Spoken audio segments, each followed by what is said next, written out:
میرے نبی رحمت نور مجسم شفیع معظم صلی اللہ علیہ وسلم نے فرمایا جو بی بی بن سور کے بازار جائے، میری طرف دیکھیں، آنکھیں کھول کے دیکھیں، یہ حدیث آپ نے سنانی ہے، انشاءاللہ بولیے، سنائیں گے انشاءاللہ تعالیٰ، بول کے انشاءاللہ کہیے آپ کو ثواب ہوگا، سنائیں گے انشاءاللہ۔ میرے نبی کریم صلی اللہ علیہ وسلم نے فرمایا جو عورت بن سور کے بازار جائے، اب تو خیر بیویاں برقع پہن کے جاتی ہیں، برقعے پہ بھی کڑھائی کی گئی، برقعے پہ بھی کام کرایا، برقعے پہ جو کام اور نقش نگاری ہوئی ہے وہ 10,000 کی ہے، برقع پردے کے لیے پہنا تھا، دکھانے کے لیے۔ یہ کیسا برقع ہے کہ اس نے برقع بھی پہنا ہوا ہے اور برقع بھی اس نے فیشن والا پہن لیا ہے، یہ کس طرح کا؟ اس تو پردے کو پردے کی ضرورت پڑ گئی۔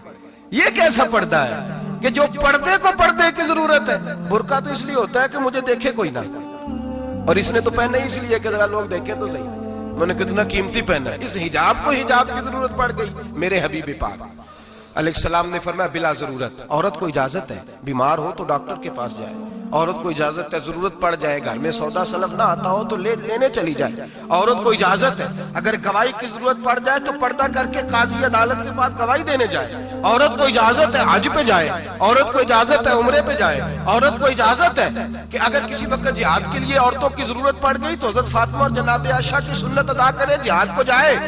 لیکن اگر عورت موج کرنے جائے اور روز گئے وہ دیکھیں نا فلاں پارک میں تھے آپ تو کبھی گئے ہی نہیں، فلاں جگہ تھے آپ کے پاس تو فرصت ہی نہیں، فلاں میری سرگودے والی بہن کا خامن تو روز لے کے جاتا ہے آپ نے تو کبھی توجہ نہیں فرمائی۔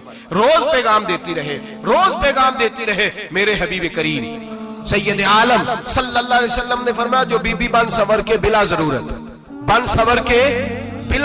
بازار جائے، نبی پاک علیہ السلام نے فرمایا ایک قدم وہ اٹھائے گی تو اس پر اللہ کی لعنت برسے گی، فرشتوں کی لعنت برسے گی، زمین والے لعنت برسائیں گے، آسمان والے لعنت برسائیں گے۔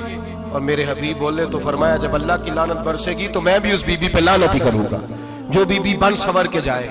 اور آگے سن لیں میرے حبیب نے فرمایا اگر اس کا خامد راضی ہو اس کے بن سور کے بازار جانے پہ، آپ ناراض ہو جائیں، اللہ کرے اس بات پہ ہو ہی جائیں اور اللہ کرے بدل جائے نظام، جو خامد خود میک اپ کرا کے تیار کرا کے پارٹی میں لے کر کے جائے، جو سامنے والی فرنٹ سیٹ پہ خود بغیر نقاب کے اس کو بٹھائے، جو موٹر سائیکل کی پشت پہ خود تیار کرا کے بٹھائے، اور جو خود کہے تو چلی جانا جا، تو شادی بھی تو دیکھا، فلاں کام بھی تو کرا، میں آزاد ہوں۔ میرے حبیب نے فرمایا جس کی بیوی بن سور کے جائے، جس کی بیوی میک اپ کر کے جائے، چیلم پہ بھی بیوٹی پارلر سے ہو کے جاتی ہے، جس کی بیوی بن سور کے نکلے وہ راضی ہو، وہ خوش ہو۔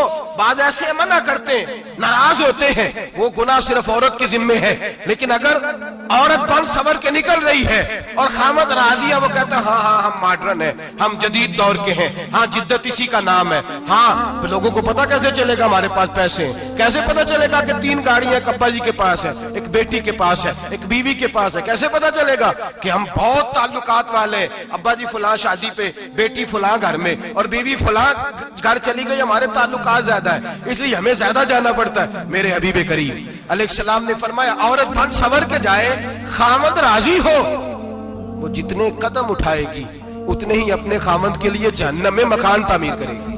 فرمایا اس کے خامد کے لیے اتنے مکان دوزخ میں تیار ہو گئے، وہ جلایا جائے گا، وہ تپایا جائے گا، وہ جہنم کی آگ کا ایندھن بنے گا۔ اور میں نے شاید آپ کو درجن بعد حدیث سنائی ہو، میرے کریم رسول نے فرمایا بی بی ایک ہوگی پر 4 آدمیوں کو جہنم میں لے کے جائے گی۔ یا رسول اللہ کس کو؟ فرمایا باپ نے پردے کا نہیں کہا تو باپ بھی دوزخ میں جائے گا، اگر بھائی نے پردے کا نہیں کہا تو وہ بھی دوزخ میں جائے گا، شوہر نے پردہ نہیں کرایا تو وہ بھی جہنم میں جائے گا۔ وہ بیٹا جو کہتا تھا نا 1.25 لاکھ کا موبائل لینا ہے تو اماں نے گھر کے اندر شور ڈال دیا، مجبور کیا خامد کو، لے کر کے دیا، اس بیٹے سے پوچھا جائے گا تو ساری ضدیں اماں سے منواتا تھا، یہ تو نے کیوں نہیں کہا پردہ کر لے؟ اور اب تو بی بی ذرا 40 سال کی ہوتی ہے تو کہتے ہیں میری خیر ہے، میں بوڑھی ہو گئی ہوں، میری خیر ہے، روٹیاں ساری کھاتی ہوں، باقی سارے کاموں میں جوانوں کی طرح ہوں، پردہ نہیں میں نے کرنا، میری خیر ہے، فلانا تو میرے بیٹے کی طرح۔ ظلم کی حد ہے، ظلم کی حد۔ کزن ایک دوسرے سے ہاتھ ملاتے، کزن، وہ کس مصیبت کا نام ہے؟ کہتے ہیں یہ بھائی ہے، او بھائی یہ بھائی ہوتا تو اس سے نکاح ناجائز ہوتا، اب چونکہ اللہ نے اس کے ساتھ نکاح کو حرام رکھا ہے تو یہ تمہارا بھائی ہو سکتا؟ میرے رسول کریم صلی اللہ علیہ وسلم نے فرمایا سور نجس العین ہے، کتا بالکل ناپاک نہیں ہوتا، کتا بھیگ جائے تو بعض اوقات ناپاک ہوتا ہے، یا کتے کے منہ سے تھوک نکلے تو ناپاک ہوتی ہے۔ سور نجس العین ہے، پورا ناپاک، خشک بھی ہو تو ناپاک ہے۔ میرے حبیب پاک علیہ السلام نے فرمایا ایک سور ہو وہ پہلے ہی ناپاک، اور دوسرا پھر وہ سور گند میں لپٹا ہوا ہو، غلاظت اس سور کو لگی ہوئی ہو۔ فرمایا ایک تو سور جو نجس العین ہے اور پھر وہ گند میں لپٹ جائے، غلاظت میں بھر جائے، اس کے پورے وجود کو گندگی لگ جائے۔ فرمایا وہ سور گندگی اور غلاظت میں لپٹا ہوا تیرے جسم سے لگ جائے تو اتنا برا نہیں جتنا غیر محرم عورت کا وجود تیرے وجود سے لگ جائے تو برا ہے۔ کس قدر تفصیل دی، کہاں سے بات شروع کی اور کہاں میرے نبی نے سکھائی۔ کزن ہاتھ ملا رہی ہے، کزن کے ساتھ بازار جایا جا رہا ہے، کزن کے ساتھ فلاں کام ہو رہا ہے، کزن کو چچا کا بیٹا بھائی ہوتا ہے، اگر یہ سگا بھائی ہوتا تو اس کے ساتھ نکاح ناجائز ہوتا۔ خدا را آ جاؤ، لوٹ آؤ، واپس پلٹو دین کی طرف، لوٹو اس تباہی سے نکلو۔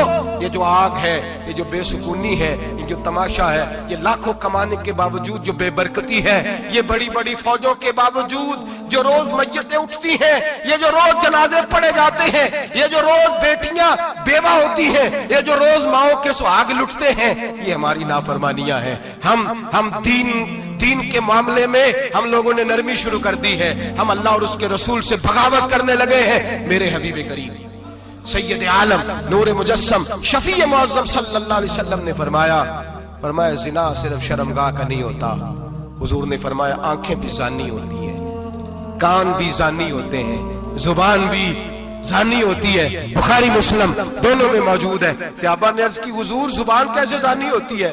فرمایا جو نماز کے باوجود گند بولتا ہے، غلیظ گفتگو کرتا ہے، وہ زبان کا زانی ہے۔ اور فرمایا جو روز گند دیکھتا ہے وہ جتنی مرضی تہجدیں پڑھے وہ آنکھ کا زانی ہے، اور جو گندی باتوں میں لذت محسوس کر کے سنتا ہے وہ جتنا مرضی روز اٹھ کے مسجد میں جھاڑو دے وہ کانوں کا زانی ہے۔ میرے نبی نے فرمایا آنکھ کا زنا بھی چھوڑ دو، کان کا زنا بھی، بولیے کان کا زنا بھی، زبان کا زنا بھی۔ مسند امام احمد بن حنبل اٹھائیے، ایک صحابی نے عرض کی حضور نماز میں دل نہیں لگتا، میرا قرآن پاک میں دل نہیں لگتا، درود و سلام میں دل نہیں لگتا۔ آمنہ کے معصوم لال نے کیا جواب دیا؟ حضور نے فرمایا جا اپنی نظر جا کے پاک کر لے، اللہ کے نبی کا وعدہ ہے تیرا سجدے میں دل لگنے لگ جائے گا۔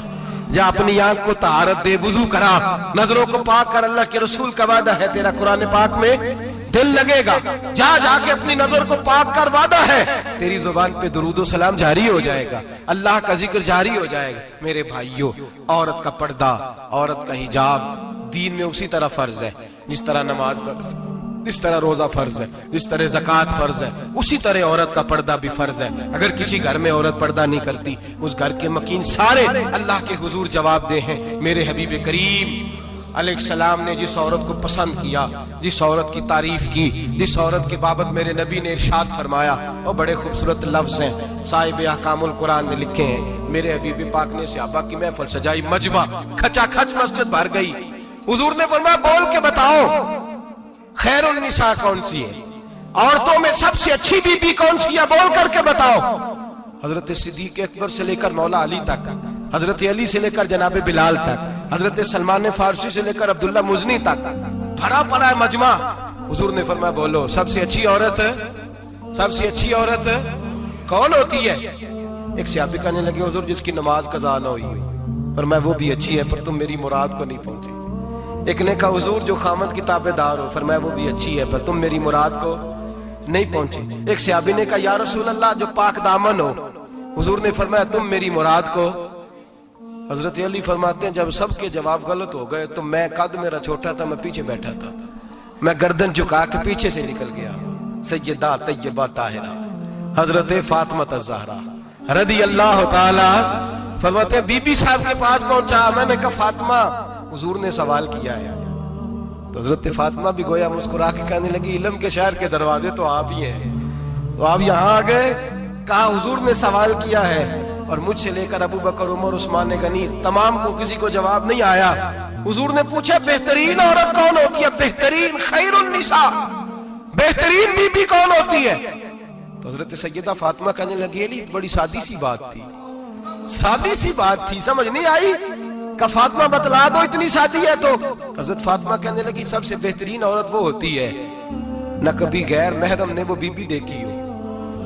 اگلے جملے بھی یاد رکھنے, نہ کبھی غیر محرم نے وہ بی بی دیکھی ہو, اور فرمایا نہ اس بی بی نے کبھی کوئی غیر محرم دیکھا ہو. صرف مرد پہ پابندی نہیں کہ وہ عورت نہ دیکھے, فرمایا عورت پہ بھی پابندی ہے کہ وہ بھی غیر محرم کا چہرہ نہ دیکھے. فرمایا بی بی نے بھی غیر محرم نہ دیکھا ہو, وہ خیر النساء ہے, وہ سب سے اعلیٰ. حضرت علی کہتے میں جھٹ سے آیا, پیچھے بیٹھا, بات ابھی جاری تھی, میں نے ہاتھ کھڑا کر دیا. میں نے کہا حضور میں بتاؤں؟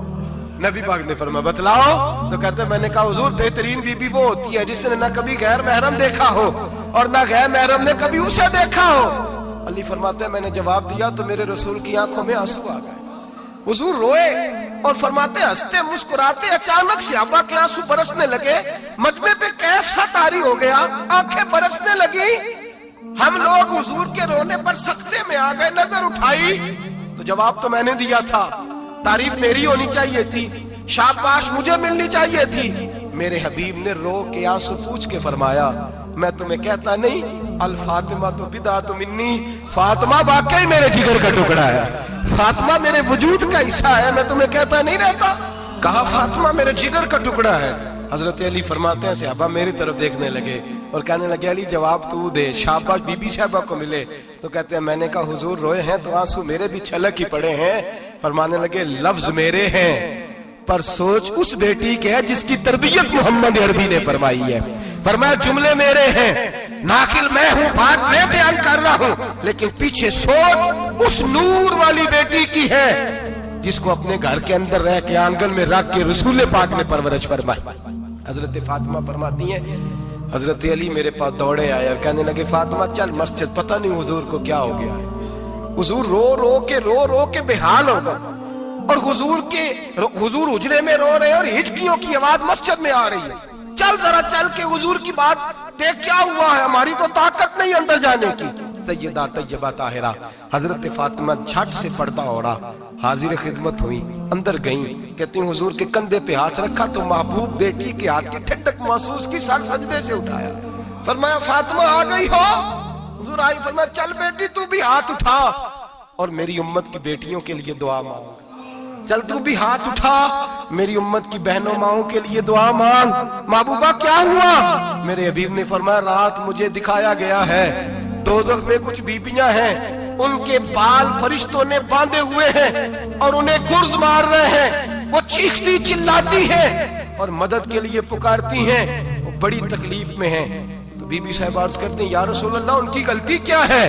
تو میرے نبی نے فرمایا وہ باریک دوپٹہ اوڑھتی تھی, وہ باریک دوپٹہ اوڑھتی تھی, ان کے بال چمکتے تھے, غیر محرموں کی نظر پڑتی تھی, انہیں دوزخ میں سزا ملے گی, وہ چلائیں گی چیخیں گی, ان کی مدد کو کوئی نہیں پہنچے گا. چل تو ہاتھ اٹھا دعا مانگ. حضرت فاطمہ امت کو پیغام دیتی ہیں پردہ اوڑھ لو, حجاب میں آ جاؤ, اپنے آپ کو رسول اللہ کی بارگاہ میں جھکا دو. میرے بھائی آج دن بدن جیسے جیسے لوگ کہتے ہیں ڈگریاں بڑھ گئیں, لیکن اس کے ساتھ ساتھ بیویوں کا حجاب اتر گیا, سڑکیں بھی بھر گئیں. میرے بھائی ہر محکمے میں عورتیں بیٹھ گئیں, ہر جگہ بیویاں آ گئیں, بینک میں عورتیں آ گئیں, پلازوں میں عورتیں آ گئیں, دفاتر میں عورتیں آ گئیں, جگہ جگہ گناہ کے یہ اڈے قائم ہو گئے. حبیب کریم سید عالم نور مجسم شفیع معظم صلی اللہ تعالی علیہ وسلم نے فرمایا جب بی بی گھر سے نکلتی ہے شیطان اسے تاڑتا ہے, وسوسہ اندوزی کرتا ہے, عورت نازک ہوتی ہے, عقل کی عادی ہوتی ہے,